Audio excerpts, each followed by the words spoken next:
ಪುಸ್ತಕ ಲೋಕಾರ್ಪಣೆಗೆ ಒಪ್ಪಿ ಆಗಮಿಸಿ ವೇದಿಕೆಯಲ್ಲಿ ಇನ್ನೂ ಉಪಸ್ಥಿತರಿದ್ದು ನಮ್ಮೆಲ್ಲರ ಮೇಲೆ ಪ್ರೀತಿ ತೋರುತ್ತಿರುವಂಥ ಗೌರವವಂತ ಸರ್ವೋಚ್ಚ ನ್ಯಾಯಾಲಯದ ವಿಶ್ರಾಂತ ನ್ಯಾಯಮೂರ್ತಿಗಳಾದ ಸಂತೋಷ್ ಹೆಗ್ಡೆಯವರವರೇ, ನಮಗೆ ಕಾಡದಲ್ಲಿ ಜಲಾಶಯದಲ್ಲಿ ನೀರು ಇರಲಿಲ್ಲದ್ರು, ಕಾಡದಲ್ಲಿ ಅನುದಾನ ಇರಲಿಲ್ಲದ್ರು ಅಣ್ಣಯ್ಯರ ಪ್ರೀತಿ ಯಾವಾಗಲೂ ನಮ್ಮ ಕೈ ಬೀಸಿ ಕರಿತಾ ಇತ್ತು ಕಾಡಕ್ಕೆ. ಅಂಥ ಒಂದು ಪ್ರೀತಿಯನ್ನು ತೋರಿಸಿದಂತಹ ಕಾಡ ಆಡಳಿತಾಧಿಕಾರಿಗಳಾಗಿ ಸೇವೆ ಸಲ್ಲಿಸಿದಂತಹ ಶ್ರೀಯುತ ಅಣ್ಣಯ್ಯನವರೇ, ಹಂಪಿ ವಿಶ್ವವಿದ್ಯಾಲಯದ ವಿಶ್ರಾಂತ ಕುಲಪತಿಗಳು, ರಾಜ್ಯದಲ್ಲಿ ರಾಷ್ಟ್ರದಲ್ಲಿ ಅಲೆಮಾರಿ ಜನಾಂಗದ ಜೀವನ, ಬದುಕು, ಬವಣೆ ಎಲ್ಲದನ್ನೂ ತುಂಬ ಆಳವಾಗಿ ಅಧ್ಯಯನ ಮಾಡಿ ಅವರ ವಿದ್ಯೆಯಿಂದ, ಅವರ ಹುದ್ದೆಯಿಂದ, ಅವರು ತೋರಿದ ಸಾಮಾಜಿಕ ಕಳಕಳಿಗೆ ಇವತ್ತಿನ ಅತಿಥಿಗಳಾಗಿರುವಂತಹ ಮೈತ್ರಿಯವರೇ, ಮತ್ತೆ ನೀವೆಲ್ಲ ಪ್ರತಿ ಸಂದರ್ಭದಲ್ಲೂ ನನ್ನ ಹೆಜ್ಜೆ ಜೊತೆಗೆ ಹೆಜ್ಜೆ ಅಂತ ಹೇಳಿದ್ರಿ. ಭಾಳ ಮಾಡಿ ಹೆಜ್ಜೆ ಜೊತೆಗೆ ಹೆಜ್ಜೆ ಇಡಲಿಲ್ಲ ಪರವಾಗಿಲ್ಲ, ಹೆಜ್ಜೆಗೆ ತೊಡಗಾಲಾಗಲಿದ್ರೆ ಸಾಕು ಅಂತ ಒಂದು ಧರ್ಮಪತ್ನಿ ಇರೋಲ್ಲ.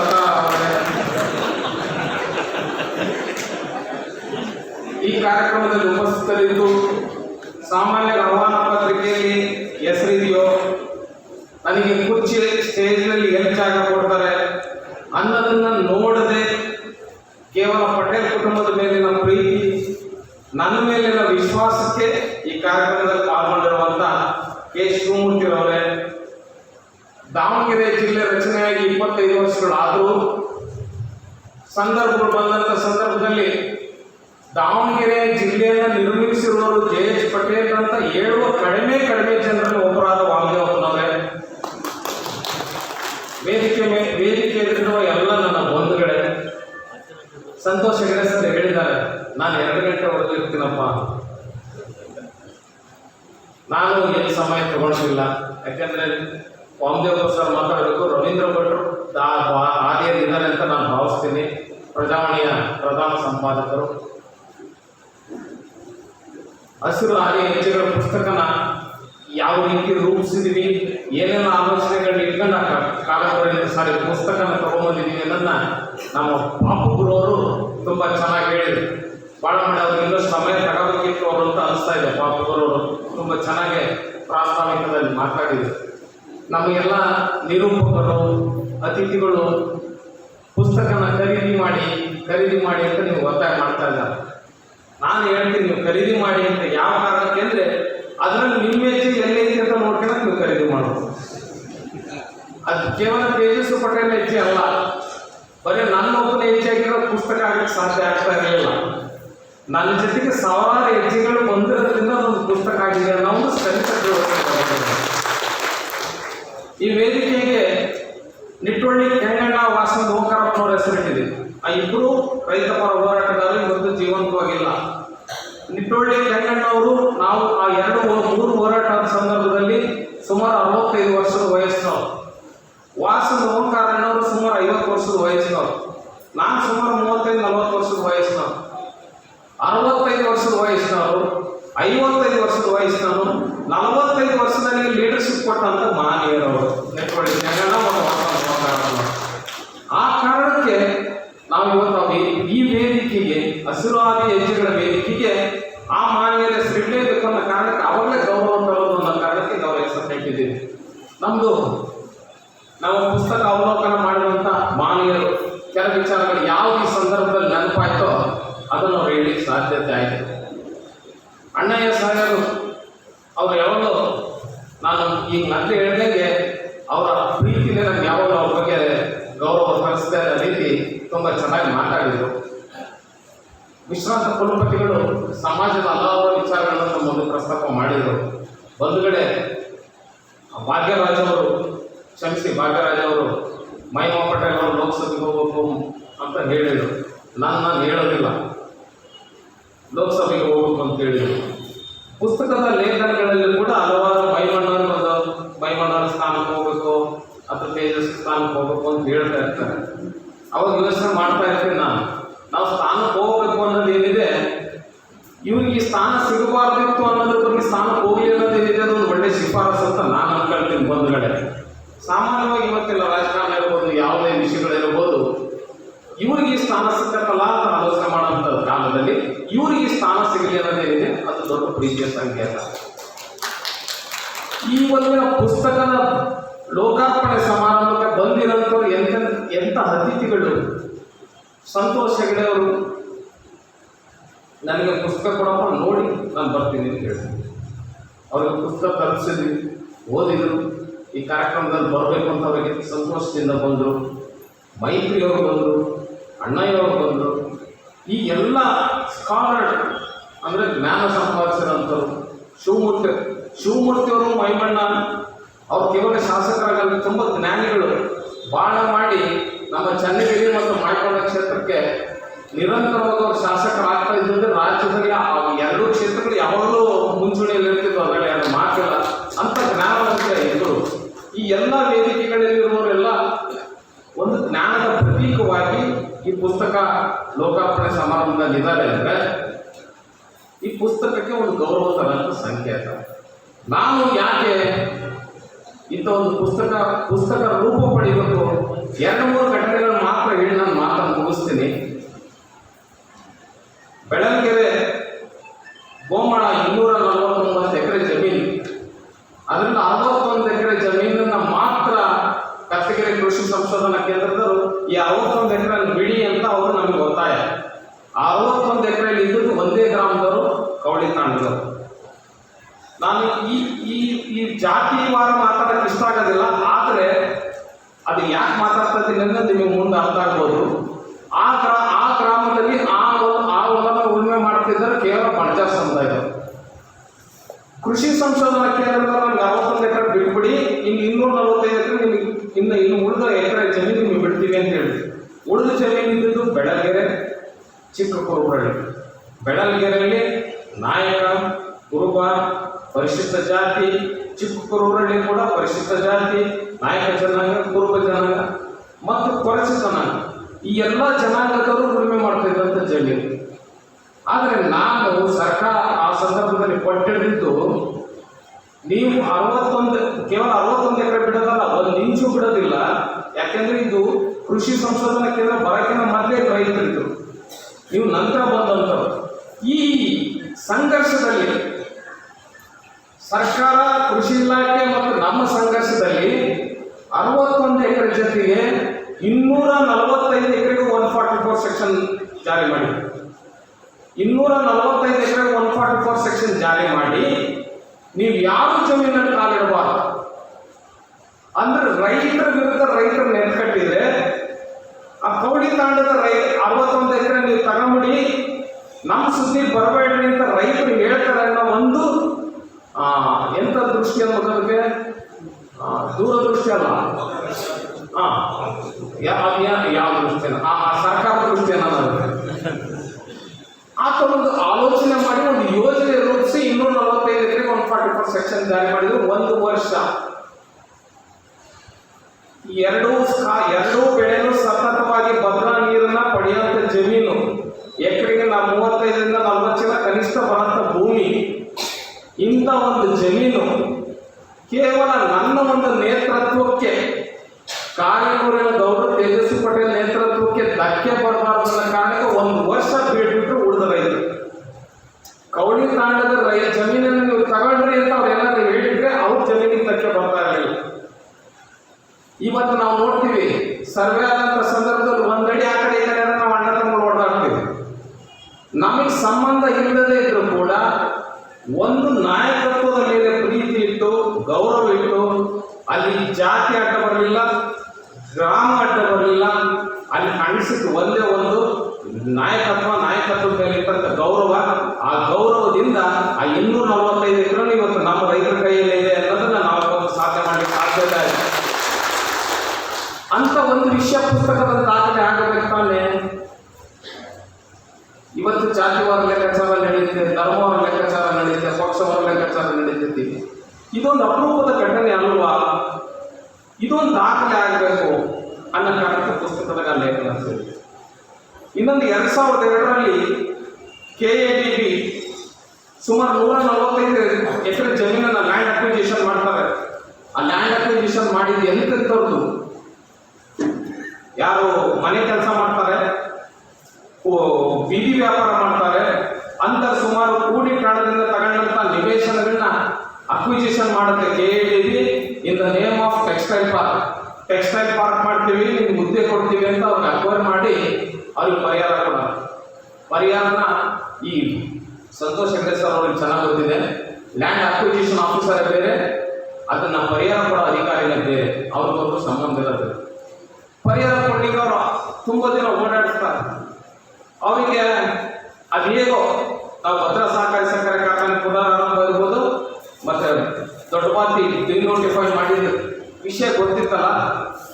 ವಾಸಂದ್ ಓಂಕಾರಪ್ಪ, ನಿಟ್ವಳ್ಳಿ ಕೆಂಗಣ್ಣ, ತೇಜಸ್ವಿ ಪಟೇಲ್, ಪೂಜಾ ರಾಜನಪ್ಪ, ಪ್ರಭುಗೌಡ, ಮುರುಗೇಂದ್ರಯ್ಯ, ಈ ಮರಡಿ ನಾಗಪ್ಪ, ಈ ಒಂದು 5-6 ಈ ಒಂದಿಷ್ಟು ಜನ ಏನಾರ ಅಂದ್ರೆ ಇವ್ರು ಸಿಕ್ಕಿದ ಇವ್ರ ಮೂಲಕ ಈ ಸಮಸ್ಯೆ ಪರಿಹಾರ ಮಾಡ್ಕೋಬಹುದು ಅಂತ ನಾನು ಸಂಪರ್ಕ ಮಾಡಿದಂಥ ಸಂದರ್ಭದಲ್ಲಿ 2-3 ವರ್ಷ ಸತತವಾಗಿ ನಿರಂತರವಾಗಿ ಧರಣಿ ಮಾಡಿ, ಆ ಸಂದರ್ಭದಲ್ಲಿ ಅವತ್ತು ಜಿಲ್ಲಾಧಿಕಾರಿ ಆಗಿದ್ದಂಥ ಅಂಜನ್ ಕುಮಾರ್ ನಮ್ಮ ಹೋರಾಟದ ತತ್ವನ ಅರ್ಥ ಮಾಡಿಕೊಂಡು 10 ವರ್ಷಗಳ ನಂತರ 8 ಕೋಟಿ ರೂಪಾಯಿ ಪರಿಹಾರ ಕೊಡಿಸಿದ್ದೀವಿ. 10 ವರ್ಷಗಳ ನಂತರ ಅದಕ್ಕೆ MLA MP ಅಧಿಕಾರ ಬೇಕಿಲ್ಲ.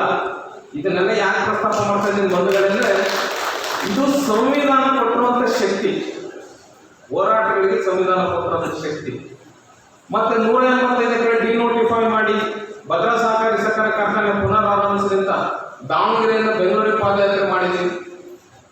ಅದು ಕೊನೆಗೆ ಪರಿಣಾಮ ಬೀರಿದಂತ ಸ್ವಯಂ ಜೈಲ್ ಬರೋ ಮಾಡಿದ್ವಿ. ಸಂತೋಷ್ ಹೆಗ್ಡೆ ಸರ್ ಹೇಳ್ತಾ ಇರ್ತಾರೆ ಬಹಳ ವೇದಿಕೆಗಳಲ್ಲಿ, ಜೈಲಿಗೆ ಹೋಗ್ಬಂದವ್ರನ್ನ ಮೆರವಣಿಗೆ ಮಾಡ್ತಾರೆ ಅಂದ್ರೆ ಭ್ರಷ್ಟಾಚಾರ ಮಾಡಿ ಜೈಲಿಗೆ ಹೋಗ್ಬಂದವ್ರು, ಭ್ರಷ್ಟಾಚಾರ ಮಾಡಿ ಜೈಲಿಗೆ ಹೋಗ್ಬಂದವ್ರನ್ನ ಮೆರವಣಿಗೆ ಮಾಡ್ತಾರೆ. ನಾವು ಹೋರಾಟ ಮಾಡಿ ಜೈಲಿಗೆ ಹೋಗ್ಬಂದವ್ರನ್ನ ನಮ್ಮೂರನ್ನ ಮೆರವಣಿಗೆ ಮಾಡಿದ್ರು. ಭ್ರಷ್ಟಾಚಾರ ಮಾಡಿ ಮೆರವಣಿಗೆ ಮಾಡೋಕ್ಕಿಂತ ಹೋರಾಟ ಮಾಡಿ ಜೈಲಿಗೆ ಹೋಗ್ಬಂದವ್ರನ್ನ ಮೆರವಣಿಗೆ ಮಾಡಿದ ಕಾರ್ಯಗಳನ್ನು ನಾವು ಮೆಚ್ಕೋಬೇಕಾನೆ ಬಂಧುಗಳು. ಜೈಲಿಗೆ ಹೋದ್ವಿ, ಅಲ್ಲಿ ಉಪವಾಸ ಸತ್ಯಾಗ್ರಹ ಮಾಡಿದ್ವಿ. ಅವಾಗ ಚಿತ್ರದುರ್ಗ ಜಿಲ್ಲಾಧಿಕಾರಿ ಅದಿತ್ ಅಮನ್ ವಿಶ್ವಾಸ್ ಅಂತ ಮತ್ತು ಪೊಲೀಸ್ ವರಿಷ್ಠಾಧಿಕಾರಿ ಲಾಭರಾಮ್ ಅಂತ ಚಿತ್ರದುರ್ಗ ಹಾಸ್ಪಿಟ್ಲಲ್ಲಿ ಇದ್ದಾಗ ಎಲ್ಲ ಡೋರ್ ಎಲ್ಲ ಕ್ಲೋಸ್ ಮಾಡಿದ್ರು. ಒಂದು ಜ್ಯೂಸ್ ತಗೊಂಬಂದು, ತೇಜಸ್ವರೇ ಸರ್ಕಾರ ಕೇಳಲ್ಲ, ನೀವು ಉಪವಾಸ ಇದ್ದೀರಿ ಅಂತಲೇ ಹೇಳ್ತೀವಿ, ಆದ್ರೆ ಇದೊಂದು ಜ್ಯೂಸ್ ಕುಡಿದ್ರಿ. ಡೋರ್ ಎಲ್ಲ ಕ್ಲೋಸ್ ಮಾಡಿದ್ರು, ಮಾಹಿತಿ ಅರಿವು ಕೊಡೋದಿಲ್ಲ, ಜ್ಯೂಸ್ ಕುಡಿದಿದೆ. ನಾನು ಹೇಳಿದೆ, ಸರ್ ನಾವು ಗಾಂಧೀಜಿಯವರ ಮಾರ್ಗದಲ್ಲಿ ಹೋರಾಟ ಆರಂಭಿಸಿರೋದು, ಜ್ಯೂಸ್ ಕುಡಿದ್ರೆ ಬಹಿರಂಗವಾಗಿ ಕುಡಿತೀವಿ, ಕದಾಕೊಂಡು ಕುಡಿಯೋದಲ್ಲ, ಕುಡಿದ್ರೆ ಬಹಿರಂಗವಾಗಿ ಕುಡಿತೀನಿ ಅಂದ್ರೆ ಕುಡಿಯೋಲ್ಲ. IAS ಆಫೀಸರು ಸೆನ್ಸಿಟಿವ್ ಇರ್ತಾರ. ಪಟೇಲ್ ಪ್ರಿನ್ಸಿಪಾಲ್ ರೀ, ಯಾರಿಗೆ ತಗೊಂಡ್ಬಂದರು ಆಫರ್ ಮಾಡಿದ್ರು ಅವರೇ, ಅದನ್ನು ನಿರಾಕರಿಸಿದ ತಕ್ಷಣ ಪಟೇಲ್ ಪ್ರಿನ್ಸಿಪಾಲ್ ರೀ ಯಾರು ತಗೊಂಡೋಗಪ್ಪ, ಇಮಿಡಿಯೇಟ್ CM ಯಡಿಯೂರಪ್ಪನವ್ರಿಗೆ ಫೋನ್ ಮಾಡಿದ್ರು. ಅವ್ರು ನನಗೆ ದೂರವಾಣಿಯಲ್ಲಿ ಫೋನ್ ಕೊಟ್ಟು ಹೇಳಿದ್ರು, ಏನ್ರಿ ನೇಣಾಕ ಕೊಟ್ಟಿದ್ದೀರಾ ಸರ್ಕಾರಕ್ಕೆ ಅಂತ. ನಾವು ನೇಣಾಕ ಕೊಟ್ಟಿಲ್ಲ, ನೀವೇ ಆತ್ಮಹತ್ಯೆ ಮಾಡ್ಕೊಂಡು ಕೊಟ್ಟಿದ್ದೀರಿ ಅಂತ ಹೇಳಿ. ಯಾಕಂದ್ರೆ ಸಮಸ್ಯೆ ಪರಿಹಾರ ಮಾಡೋದಾಗಲ್ಲ. ಇರಲಿ, ಸ್ವಲ್ಪ ಸಮಯ ಕೊಡಿ, ಇದ್ದಕ್ಕಿದ್ದಂಗೆ ಎಲ್ಲ ಆಗಬೇಕಂದ್ರೆ ಮುಖ್ಯಮಂತ್ರಿ ಸ್ಟೈಲಲ್ಲಿ ಅವ್ರು ಹೇಳಿದ್ರು. ಮುಖ್ಯಮಂತ್ರಿ, ರಾಜ್ಯದ ಮುಖ್ಯಮಂತ್ರಿ, ನಾನು ರೈತರು ಕಾರ್ಮಿಕರ ಪರವಾಗಿ ಧ್ವನಿ ಎತ್ತಿರೋನು, ಆ ಮುಖ್ಯಮಂತ್ರಿ ಸ್ಥಾನ ತಂದುಕೊಟ್ಟಂತ ಸಂವಿಧಾನದ ಆಶಯದಲ್ಲಿ ನಾನು ಹೋರಾಟ ಮಾಡಿರೋನು. ಮುಖ್ಯಮಂತ್ರಿ ನಾವೇನಾದ್ರು ಕೇರ್ ಮಾಡಕ್ ಸಾಧ್ಯನಾ? ಸರ್ ನಮ್ಮ ಬೇಡಿಕೆ ಇರೋ ತನಕ ನಮ್ಮ ಮಠ ಹಿಂಗೆ ಇರುತ್ತೆ ಅನ್ನೋದನ್ನ ಹೇಳಿದೆ ನಾನು. ಆಗ ಅವರು ಆಯ್ತು ಉಪವಾಸ ಬಿಡಿ, ನಮ್ಗೊಂದು ಸ್ವಲ್ಪ ಕಾಲಾವಕಾಶ ಕೊಡಿ ಅಂತ ಉಪವಾಸ ಬಿಟ್ಟು. ಇನ್ನೊಂದು, ಆ ಸಂದರ್ಭದಲ್ಲಿ ನಾವು ಬೆಂಗಳೂರಲ್ಲಿ ಪೊಲೀಸ್ ವರಿಷ್ಠಾಧಿಕಾರಿ ಆದಂಥ ಜಗದೀಶ್ ಅವರು ಬಂದಿದ್ರೆ ಸ್ವಲ್ಪ ಚೆನ್ನಾಗಿ ಹೇಳ್ತಿದ್ರೆ, ನಾವು ಪೊಲೀಸರು ನಮಗೆ ಯಾವಾಗಲೂ ಹೋರಾಟ ಅಂದರೆ ಸಂಘರ್ಷ. ನಮ್ಮ ರವಿನಾರಾಯಣ ಸರ್ ಇದ್ದಾರೆ, ತಪ್ಪು ತಿಳಿಬೇಡಿ, ನಾವು ಯಾವುದಾದ್ರೂ ಹೋರಾಟಗಳು ಮಾಡಬೇಕಾದ್ರೆ ಸರ್ಕಾರಿ ಗುಂಡಗಳು ಅಂತ ಕರೆಯೋದು ನಾವು ಪೊಲೀಸ್ನವ್ರು. ಸರ್ಕಾರ ಗುಂಡಾಗಿರಿ ಮಾಡೋದು ಪೊಲೀಸ್ನವ್ರ ಮೂಲಕ ಅಂತ ನಾವು ಸಾಮಾನ್ಯ ಟೀಕೆ ಮಾಡ್ತಾ ಇರ್ತೀವಿ. ಅಂತ ಟೀಕೆ ಮಾಡ್ತಾ ಇದ್ರು ಕೂಡ 2 ಕಾರಣಕ್ಕೆ ಒಂದು ಕಾರ್ಖಾನೆ ಪುನರಾರಂಭ, ಇನ್ನೊಂದು ಡಿನೋಟಿಫೈ. ಇದು ನೇತೃತ್ವ ವಹಿಸಿರುವಂತಹ ಜೆ.ಎಚ್. ಪಟೇಲ್ ಕುಟುಂಬದ ವ್ಯಕ್ತಿಯನ್ನು ಈ ಎಲ್ಲ ಕಾರಣಗಳಿಂದ ಪೊಲೀಸರು ನಮಗೆ ಚೌಟ್ರಿ ಮಾಡಿಕೊಟ್ರು. ಬೇರೆಯವರು ನಮಗೆ ಉಳಿಲಿಕ್ಕೆ ಪೊಲೀಸರು ಚೌಟ್ರಿ ಮಾಡಿಕೊಟ್ರು. ಆ ಸಂದರ್ಭದಲ್ಲಿ ಅಡುಗೆ ಮಾಡಬೇಕಾದ್ರೆ ಸಿಲಿಂಡರ್ ತರಕ್ಕೆ ಹೋದಾಗ ಪೊಲೀಸ್ ಕಾನ್ಸ್ಟೇಬಲ್ ಜೊತೆ ಬೈಕಲ್ಲಿ ಹೋಗಿ ಸಿಲಿಂಡರ್ ತರಬೇಕಾದ್ರೆ ಸಿಲಿಂಡರ್ ತಗೊಂಡ್ವಿ, ಜೋಬ್ನಲ್ಲಿ ದುಡ್ಡಿಲ್ಲ ಅಂತ ಗೊತ್ತಾಯ್ತು. ಸಿಲಿಂಡರ್ ತಗೊಂಬರಕ್ಕೆ ಹೋದಲ್ಲಿ ಅವಾಗ ಆ ಪೊಲೀಸ್ ಮೇಲೆ ಅಡಮಾನ ಮಾಡಿ ಸಿಲಿಂಡರ್ ತಗೊಂಡ್ಬಂದ್ರು. ಪೊಲೀಸ್ ಮೇಲೆ ಅಡಮಾನ ಮಾಡಿ ಒಬ್ಬ ಹೋರಾಟಗಾರ ಸಿಲಿಂಡರ್ ತಂದ್ರಂತ ಕಥೆ ಎಲ್ಲರೂ ಕೇಳಕ್ ಸಾಧ್ಯನಾ? ಪೊಲೀಸ್ ಮೇಲೆ ಅವ್ರನ್ನ ಅಡಮಾನ ಮಾಡಿ ಸಿಲಿಂಡರ್ ತಗೊಂಡ್ಬಂದು ನಂತರ ದುಡ್ಡು ಕೊಟ್ಟು ವಾಪಸ್ ಬಂದು ಪೊಲೀಸ್ ಮೇಲೆ ಅಲ್ಲೇ ಬಿಡ್ತೀವಿ ಅಂತ ಬಳಿ ದುಡ್ಡು ಕೊಟ್ಟು ಪೊಲೀಸ್ ಮೇಲೆ ಕರ್ಕೊಂಡ್ಬಂದು. ಇದೆಲ್ಲ ಯಾಕೆ ಹೇಳ್ತಾ ಇದ್ದೀನಿ ಬಂಧುಗಳೇ ಅಂದ್ರೆ ಇಂಥ ವಿಚಾರಗಳನ್ನ ಒಳಗೊಂಡಿದೆ ಈ ಪುಸ್ತಕ. ಇಷ್ಟೇ ಇಲ್ಲ, ನಾನು ಪೂರ್ತಿ ಎಲ್ಲ ಹೇಳ್ಬಿಟ್ರೆ ನೀವು ತಗೊಳ್ಳೋ ಕಡೆ ಮಾಡ್ಬೋದು ಭಾಳ ಮಾಡಿ. ಅದಕ್ಕೆ ನಮ್ಮ ಅತಿಥಿಗಳ ಸೂಕ್ಷ್ಮತೆಯನ್ನ ಗ್ರಹಿಸೇ ಇಳಿಸ್ಕೊಟ್ಟಿದ್ದಾರೆ. ಅಂದ್ರೆ ಇಂತಿಂಥ ವಿಷಯ ಇದೆ, ಇದನ್ನು ಹೇಳಿದರೆ ತಗೋಬಹುದು. ನಮ್ಮ ಮಾರುತಿ ಅಂತ ಅರಳಿಪುರದವರು ಅವರು ವಾಟ್ಸಪ್ ಗ್ರೂಪಲ್ಲಿ ಹಾಕಿದ್ದಾರೆ, ಈ ಹಸಿರು ಆದಿ ಹೆಜ್ಜೆಗಳು ಬುಕ್ ಬಿಡುಗಡೆ ಆದ ದಿವಸನೇ ಪೂರ್ತಿ ಕರೆಯದೇ ಹಾಕುವ ನಾವು ದಾಖಲೆ ಬರೀಬೇಕು ಅಂತ ಅವ್ರು ಬೈಲಿ. ನನಗೆ ಗೊತ್ತು ಚಪ್ಪಳೆ ಬೀಳೋದು ಅಂತ, ನನಗೇನು ಅನ್ಬೋದೆ ಅಭ್ಯಂತರ ಇಲ್ಲ ಬಂಧುಗಳೇ. ನಾವು ಬೆಳಗೆರೆ ಶಾಲೆ ಕೊನೆ ಈ ಮಾತು ಹೇಳಿ ಕೊನೆ ಮುಗಿಸ್ತೇನೆ. ಬೆಳಗೆರೆ ಶಾಲೆ ಸಂದರ್ಭದಲ್ಲಿ ಆಗಿನ ಶಿಕ್ಷಣ ಸಚಿವರಿಗೆ ಒಂದು ಪತ್ರ ಬರೆದೆ. ನಾನು ಕಮಿಷನ್ ಪಡೆಯ ಏಜೆಂಟ್ ಅಲ್ಲ ಅಥವಾ ಗುತ್ತಿಗೆದಾರನೂ ಅಲ್ಲ. ನಾನು ಮಂಡಿಸುವಂಥ ವಿಷಯಕ್ಕೆ ನೀವು ಸರ್ಕಾರದಲ್ಲಿ ಬೆಂಬಲ ಕೊಡಲೇಬೇಕು ಅಂತ ಹೇಳಿದೆ. ನಾನು ಕಮಿಷನ್ ಪಡೆಯ ಏಜೆಂಟ್ ಅಲ್ಲ, ಗುತ್ತಿಗೆದಾರನಲ್ಲ. ಈ ರೀತಿ ನಾನು ಹೇಳಿದ್ದಕ್ಕೆ ಅಂದಿನ ಶಿಕ್ಷಣ ಸಚಿವರಾಗಿದ್ದಂಥ ಸುರೇಶ್ ಕುಮಾರ್ ಅವರು ಸಪೋರ್ಟ್ ಮಾಡಿ ಇವತ್ತು ಬೆಳಗೆರೆಯಲ್ಲಿ 100 ಲಕ್ಷ ವೆಚ್ಚದಲ್ಲಿ ಗುಣಮಟ್ಟದ ಕಟ್ಟಡ ಎತ್ತಲಿಕ್ಕೆ ಸಾಧ್ಯತೆ ಆಗಿದೆ. ಸಂತೋಷ್ ಹೆಗ್ಡೆ ಸರ್ ಹೇಳ್ತಾ ಇರ್ತಾರೆ, ಪ್ರಾಮಾಣಿಕವಾಗಿರ್ಬೇಕು, ತೃಪ್ತಿಯಿಂದಿರಬೇಕು,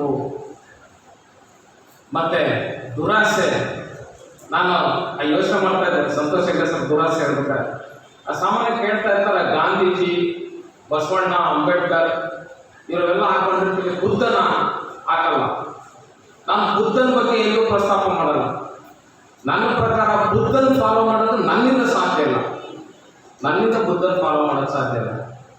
ಯಾವ ಸಿದ್ಧಾರ್ಥ ಜನರ ಸಮಸ್ಯೆಗಳನ್ನ ನೋಡ್ತಾ ನೋಡ್ತಾ ನೋಡ್ತಾ ನೋಡ್ತಾ ಇದಕ್ಕೆ ಪರಿಹಾರ ಕಂಡುಕೋಬೇಕು ಅಂತ ರಾಜತ್ವವನ್ನು ಬಿಟ್ಟು ಸಾಮಾನ್ಯವಾಗಿದ್ದು ಬುದ್ಧ.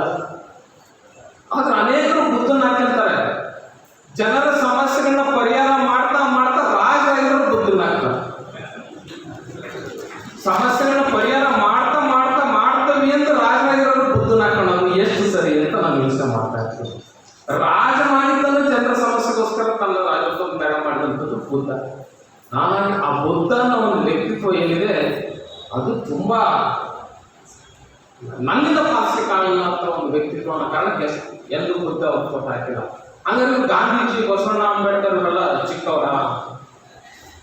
ಖಂಡಿತ. ಗಾಂಧೀಜಿ, ಬಸವಣ್ಣ, ಅಂಬೇಡ್ಕರ್ ಆ ಎಲ್ಲ ವಿಚಾರಗಳು, ಜೆ.ಎಚ್. ಪಟೇಲ್, ನಜೀರ್ ಸಾಬ್, ಈ ಎಲ್ಲ ವಿಚಾರಗಳು ನಮ್ಮ ಎಲ್ಲ ಸಾರ್ವಜನಿಕ ಜೀವನಕ್ಕೆ ಮಾರ್ಗದರ್ಶಕವಾಗಿದ್ದಾವೆ ಅನ್ನೋದನ್ನ ಬಹಳ ಸಂತೋಷದಿಂದ ಹೇಳಲಿಕ್ಕೆ ಇಷ್ಟಪಡ್ತಾರೆ. ಮತ್ತೆ ಬಾಪು ಗುರುವರು ಹೇಳಿದರು, ಚುನಾವಣೆ ಅಂದ ತಕ್ಷಣ ನಿಂಬೆಹಣ್ಣು ಇರೋದು ಚನ್ನಗಿರಿ ಕ್ಷೇತ್ರದ ಆ ಭಾಗದಲ್ಲಿ. ನಿಂಬೆಹಣ್ಣು ಇರೋದು ಚನ್ನಗಿರಿ ಕ್ಷೇತ್ರದ ಬಸವಪಟ್ಟಣ ನಂಬರ್ 1, 2 ನಿಂಬೆಹಣ್ಣಿಲ್ಲ, ಪ್ರೀತಿನೇ ಇರೋದನ್ನು ಬಾಪು ಗುರುವರು ಹೇಳಿದ್ರು. ಆ ಪ್ರೀತಿ ಇರೋದಕ್ಕೆ ಲತಾ ಜಿಲ್ಲಾ ಪಂಚಾಯತ್ ಮೆಂಬರ್ ಆಗ್ಲಿಕ್ಕೆ ಸಾಧ್ಯತೆ ಆಯಿತು. ನಾನು ಪಕ್ಷೇತರ ಜಿಲ್ಲಾ ಪಂಚಾಯತ್ ಮೆಂಬರ್ ಆಗ್ಲಿಕ್ಕೆ ಸಾಧ್ಯತೆ ಆಯಿತು. ಅಷ್ಟೇ ಅಲ್ಲ, ಇಷ್ಟು ಜನ ಕೇವಲ ಫೋನ್ ಕರೆಯಿಂದ ಯಾವುದು ಮನೆಗೆ ಹೋಗಿಲ್ಲ. ನಿಮ್ಮ ಅಣ್ತಮ್ಮಗಳು ನಿಮ್ಮನ್ನೇನಾರ ಮದುವೆ ಕರೀಬೇಕು ಅಂದ್ರೆ 4 ಸಲ ನಿಮ್ಮ ಮನೆಗೆ ಬರ್ಬೇಕು. ಬೆಳಿಗ್ಗೆ ಕೊನೆ 3 ಟೈಮು ನಿಮ್ಮ ಮನೆಗೆ ಬಂದು ಕರೀಬೇಕು ಬಾರಲ್ಲ. ಆದರೆ ಕೇವಲ ಫೋನ್ ಕರೆಗೆ ದೂರದಿಂದ ಊರಿಂದ ಬಂದಿರೋದನ್ನು ನೋಡಿದರೆ ಬಸವಪಟ್ಟಣ ಭಾಗದಲ್ಲಿ ಜೆ.ಎಚ್. ಪಟೇಲ್ ಜೀವ ಪಡೆದಿದ್ದಾರೆ ಅನ್ನೋದನ್ನ ನೀವೆಲ್ಲರೂ ಸಾಬೀತು ಮಾಡಿದ್ದೀರಿ, ಸಾಬೀತು ಮಾಡ್ಕೊಂಡು ಇದ್ದೀರಿ.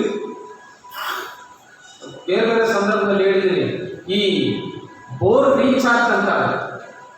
ಬೋರ್ ರೀಚಾರ್ಜ್ ಹೆಂಗೆ? ಅದಕ್ಕೊಂದು ಇಂಗು ಗುಂಡಿ ಪಾಡ್ ಮಾಡ್ತಾರೆ ತಾನೆ. ಈ ಜೆ.ಎಸ್. ಪಟೇಲ್ ವಿಚಾರಗಳಿಗೆ, ರಾಜಕಾರಣಿಗಳಿಗೆ ಅಥವಾ ತೇಜಸ್ವಿ ಪಟೇಲ್ ಅಥವಾ ಮಹಿಮಾ ಪಟೇಲ್ ಈ ಎಲ್ಲ ವಿಚಾರಗಳಿಗೆ ರೀಚಾರ್ಜ್ ಮಾಡ್ತಾರಂತ ಜನ ನೀವು ಅನ್ನೋದನ್ನ ಹೇಳಿಕ್ಕೆ ಇಷ್ಟಪಡ್ತೇನೆ ಬಂಧುಗಳೇ. ಆದರೆ ಇದು ಈ ಪುಸ್ತಕದ ಉದ್ದೇಶ ಏನಿದೆ ಅಂದರೆ, ಬಾರಾಕ್ ಒಬಾಮಾ ಅಮೆರಿಕದ ಅಧ್ಯಕ್ಷ ಗಾಂಧೀಜಿ ಬಗ್ಗೆ ಹೇಳ್ಬೇಕಾದ್ರೆ ಒಂದ್ಸಲ ಹೇಳ್ತಾರೆ, ಸಾಮಾನ್ಯರೆಲ್ಲರೂ ಸೇರಿದರೆ ಅಸಾಮಾನ್ಯವಾದ ಸೃಷ್ಟಿ ಮಾಡಬಹುದು ಅನ್ನೋದನ್ನ ಗಾಂಧೀಜಿ ತೋರಿಸಿದ್ರು ಭಾರತದ ಸ್ವಾತಂತ್ರ್ಯ ಹೋರಾಟದಲ್ಲಿ.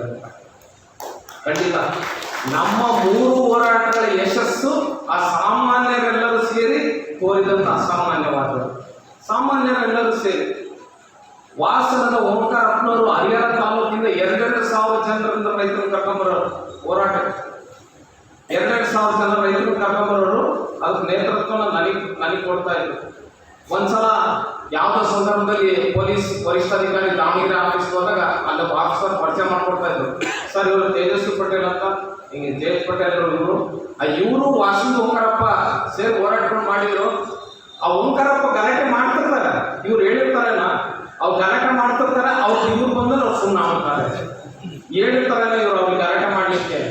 ನಾನು ಹೇಳಿದೆ, ನಮ್ದಂಗೆ ಯೋಜಿತ ಹೋರಾಟ ಅಲ್ಲ ಸರ್, ಮುಂಚೊಂದು ಹೇಳಿ ಆಮೇಲೆ ಹೇಳೋಂಥದ್ದಲ್ಲ. ನಮ್ದು ಏನೇ ಇದ್ರು ಕೂಡ ಎಲ್ಲರೂ ಆಲೋಚನೆ ಮಾಡ್ಕೊಂಡು ಮಾಡಿರ್ತೀವಿ. ಆದರೆ ನಮ್ಮ ಹೋರಾಟಗಳು ಯಶಸ್ವಿಯಾಗಿರೋ ಕಾರಣ ಏನಂದ್ರೆ ನಮಗೆ ವ್ಯಕ್ತಿಗಳ ಗುರಿಯಾಗಿಲ್ಲ, ವಿಷಯ ಗುರಿಯಾಗಿದೆ. ವ್ಯಕ್ತಿಗಳ ನಾಯಕರಲ್ಲ, ವಿಷಯ ನಾಯಕ ಆಗಿದೆ. ನಮ್ಮ ಹೋರಾಟಗಳಿಗೆ ವ್ಯಕ್ತಿ ನಾಯಕ ಅಲ್ಲ, ವಿಷಯ ನಾಯಕ ಆಗಿದೆ. ಇದು ಎಲ್ಲದಕ್ಕಿಂತ ಒಂದು ಚೌಕಟ್ಟೇನು? ನಮ್ಮ ಹೋರಾಟಗಳಿಗೆ ಚೌಕಟ್ಟು ಏನಂದ್ರೆ ಗಾಂಧೀಜಿ ಮಾರ್ಗ. ಅದನ್ನು ಎಂದೂ ಕೂಡ ನಾವು ದಾಟಬಾರ್ದು ಅನ್ನೋ ಒಂದು ಚೌಕಟ್ಟಲ್ಲಿ ಎಷ್ಟೇ ಸಮಯ ಹಿಡಿದ್ರು ಅಂದು ಆ ಹೋರಾಟಗಳಲ್ಲಿ ಭಾಗವಹಿಸಿದ್ದನ್ನ ಈ ಪುಸ್ತಕ ರೂಪದಲ್ಲಿ ತಂದಾಗ ನಮ್ಮ ಟಿವಿನಲ್ಲಿ ರಿಪೋರ್ಟರ್ ಬಸವರಾಜ ದೊಡ್ಡಮನಿ ಸರ್ ಹೇಳಿದರು, ನಾನು ಯಾವ ಖಂಡಿತ ಒಂದು ದಾಖಲೆ ಆಗಬೇಕು ಅಂತ ಈಗ ಮಾಡ್ತಾ ಇದ್ದೀರಲ್ಲ. ಈಗ ಅನಿಸ್ತು ನನಗೆ. ಅದಕ್ಕೆ ಬಾಪುಗುರವರು ಸಹಕಾರ ಪಡೆದೆ, ಮತ್ತೆ ದಾಗೇಕಟ್ಟೆ ಪರಮೇಶ್ವರ್ ಅವರು, ಮರಮನಹಳ್ಳಿ ರಘು ಅನ್ನಿಪುರ ಮಾಡ್ತಿಯವರು, ಮತ್ತೆ ನಮ್ಮ DTP ಮೇಡಮ್ ಇದ್ದಾರೆ, ಚಂಪಕ ಮೇಡಮ್ ಅಂತ. ನಾವು ಮನೆಗೆ ಹೋಗಿ ಕೇಳೋಕ್ಕಿಂತ ಫೋನ್ನಲ್ಲಿ ನಾನು ಕೊಟ್ಟಂತ ಲೆಟರ್ಗಳು ಮಾಡ್ಕೊಟ್ಟಿದ್ದಾರೆ ಸುಮಾರು 15 ವರ್ಷಗಳಿಂದ. ಚಂಪಕ ಮೇಡಮ್ ಅವರು, ರೇಖಾ ಮೇಡಮ್ ಅವರು, ಇದನ್ನೆಲ್ಲ ನಾನು ಮ್ಯಾಪ್ಸ್ ಕಂಡಿಲ್ಲಂದ್ರೆ ಈ ಹಸಿರು ಆದಿ ಹೆಜ್ಜೆಗಳಲ್ಲಿ ಕೆಲವು ಹೆಜ್ಜೆ ಬಿಟ್ಟು ಹೋಗ್ಬಿಡ್ತಾವೆ. ಇವರೆಲ್ಲ ಬಡಿಗೆ ಪ್ರೀತಿ ಕೃತಜ್ಞತೆ ನಾನು ನೆನೆಸ್ಕೊಂಡಿದ್ರೆ ಈ ಹೆಜ್ಜೆಗಳು ಬಿಟ್ಟು ಹೋಗ್ತವೆ. ಆ ದೃಷ್ಟಿಯಿಂದ ಇವತ್ತೆಲ್ಲ ಕಂದಾಯ ಗ್ರಾಮ ಹಕ್ಕುಪತ್ರ ಅಂತ ನಾವು ಮಾತಾಡ್ತಾ ಇದ್ದೀವಿ. 2013ರಲ್ಲಿ ಕಾಂಗ್ರೆಸ್ ಪಕ್ಷದ ಕ್ಯಾಂಡಿಡೇಟ್ ಆಗಿ ಸ್ವಪಕ್ಷದವರ ವಿರುದ್ಧದಲ್ಲಿ ಅಭ್ಯರ್ಥಿಯಾಗಿ, ಮಾಯಕೊಂಡ ವಿಧಾನಸಭಾ ಕ್ಷೇತ್ರದ ಅಭ್ಯರ್ಥಿಯಾಗಿ ಕಾರಿನೂರಿಗೆ ಬಂದಂಥ ಸಂದರ್ಭದಲ್ಲಿ ಕಾರಿನೂರು ಸೇರಿ ಮಾಯಕೊಂಡ ಕ್ಷೇತ್ರದಲ್ಲಿ ಬಸವಪಟ್ಟಣ ಹೋಬಳಿ ಜನ ಪ್ರೀತಿ ತೋರಿಸಿದ್ರಿಂದ ಶಾಸಕರಾಗಿದ್ದಂಥ ಶಿವಮೂರ್ತಿ ಅವರು ವಿಧಾನಸಭೆಯಲ್ಲಿ ಮಂಡಿಸಿದಂಥ ಬಿಲ್ಲು, ಅವರು ತೋರಿಸಿ ಆಸಕ್ತಿಯಿಂದ ಮಾಡಿದಂಥ ಮಂಡಿಸಿದಂಥ ಬಿಲ್ಲು ಇವತ್ತು ಕಂದಾಯ ಗ್ರಾಮಗಳಿಗೆ ಹಕ್ಕುಪತ್ರ ಪಡೆಯಲಿಕ್ಕೆ ಸಾಧ್ಯತೆ ಆಗಿದೆ. ಆದರೆ ಶಿವಮೂರ್ತಿ ಅವರು ದುರದೃಷ್ಟ ಅನ್ಬೇಕು, ಏನೋ ಅನ್ಬೇಕು, ಆ ಗೌರವನ ಅವ್ರು ಪಡೆಯಲಿಕ್ಕೆ ಸಾಧ್ಯತೆ ಆಗ್ತಾ ಇದೆ. ಶಿವಮೂರ್ತಿ ಅವರಿಂದ ಈ ಕೆಲಸ ಆಗಿದೆ ಅನ್ನೋದನ್ನ ಅವರು ಪಡೆಯಲಿಕ್ಕೆ ಸಾಧ್ಯತೆ ಆಗ್ತಾರೆ. ಕನಿಷ್ಠ ಈ ವೇದಿಕೆಗಳೆಲ್ಲಾದರೂ ಅಂಥ ವಿಷಯಗಳನ್ನು ಚರ್ಚೆ ಮಾಡಬೇಕಲ್ಲ ಅನ್ನೋ ಕಾರಣಕ್ಕೆ ನಾನು ಪ್ರಸ್ತಾಪ ಮಾಡ್ತಾ ಇದ್ದೀನಿ ಬಂಧುಗಳೇ. ಈ ಹಸಿರು ಆದಿಯ ಹೆಜ್ಜೆ ಇಲ್ಲಿವರೆಗೂ ಸಾಗಿ ಬಂದಿರೋದಿದೆ ಮತ್ತು ಮುಂದೆ ಸಾಗೋದು ಇದೆ ಜನಪರವಾಗಿ. ಕೊನೆಗೆ ಒಂದು ಮಾತನ್ನು ಹೇಳಿ ನಾನು ಮಾತನ್ನು ಮುಗಿಸ್ತೀನಿ. ವಿಧಾನಸಭಾ ಚುನಾವಣೆ ಬಂದಂಥ ಸಂದರ್ಭದಲ್ಲಿ ಆಕಾಂಕ್ಷಿ ಆಗಿದ್ದಾಗ ಒಬ್ಬ ಪರಿಶಿಷ್ಟ ಪಂಗಡದ ವಾಕ್ದೋಷದ ಮಹಿಳೆ ಮದುವೆ ನಿಂತಿತ್ತು 1 ಲಕ್ಷ ಹಣ ಇಲ್ಲ ಅಂತ. ನಾನು ನಿಮಗೆ ಡಿಪಾಸಿಟ್ ಕೊಡಲ್ಲ, ಈ ಹಣ ನಾನು ಮಹಿಳೆ ಕೊಡ್ತೀನಿ ಅಂತ ಹೇಳಿ ಮಾಧ್ಯಮದವ್ರ ಮೂಲಕ ಹೇಳಿದೆ. ಆಗ ನನಗೆಲ್ಲ ಭಾಳ ಜನ ಬೈದು, ನೀನು ಎಂಥ ಕೆಲಸ ಮಾಡಿದೆ, ಟಿಕೆಟ್ ತಗೊಳ್ಳೋದ್ರ ಬಗ್ಗೆ ಆಲೋಚನೆ ಮಾಡಬೇಕು ಅಂತ. ಇದನ್ನ ಯಾಕೆ ಪ್ರಸ್ತಾಪ ಮಾಡ್ತಾ ಇದ್ದೀನಿ ಬಂಧುಗಳೇ ಅಂದರೆ, ಆ ಮಹಿಳೆಗೆ ನಾನು ಕೊಟ್ಟಂಥ ದುಡ್ಡು, ನನಗೆ ಕಾಂಗ್ರೆಸ್ ಟಿಕೆಟ್ ಸಿಗೋದು ಬೇರೆ, ಆ ಮಹಿಳೆಗೆ ಕೊಟ್ಟಂಥ ದುಡ್ಡು ಸಾರ್ವಜನಿಕವಾಗಿ ಮೆಚ್ಚುಗೆ ಒಳಪಟ್ಟಿದ್ರೆ ಅಂಥ ಘಟನೆಗಳು ಮತ್ತು ಕ್ರಿಯೆಗಳು ಹೆಚ್ಚೆಚ್ಚಾಗಲಿಕ್ಕೆ ಸಾಧ್ಯತೆ ಆಗ್ತಾ ಇರೋದು ನನ್ನ ಭಾವ. ಅದೇ ಈಗ ಸಂತೋಷ ಸರ್ ಹೋದು ವೇದಿಕೆಯಲ್ಲಿ ಇರೋ ಎಲ್ಲ ನಾಯಕರು ಹೋಗ್ತಾರೆ. ಇವತ್ತಿನ ದೊಡ್ಡ ಶತ್ರು ಯಾರು? ಈ ಕೋವಿಡ್ ಬಗ್ಗೆ ಮಾತಾಡ್ತಾ ಇದ್ದಾರೆ. ಮಾಸ್ಕ್ ಇವತ್ತಿನ ದೊಡ್ಡ ಶತ್ರು ಯಾರು ಸಾರ್ವಜನಿಕ ಜೀವನದಲ್ಲಿ? ಒಂದು ಮಾತು ಪ್ರತಿಯೊಂದು ಮನೆಯಲ್ಲಿ, ಪ್ರತಿಯೊಂದು ಮನದಲ್ಲಿ ಒಂದು ಮಾತು ಆಡ್ತಾ ಇದೆ. ಒಂದು ಮಾತು ಎಲ್ಲ ಕಿವಿ ಬಾಯಲ್ಲಿ ಆಡುತ್ತೆ. ಏನಂದ್ರೆ ಪ್ರಾಮಾಣಿಕರಿಗೆ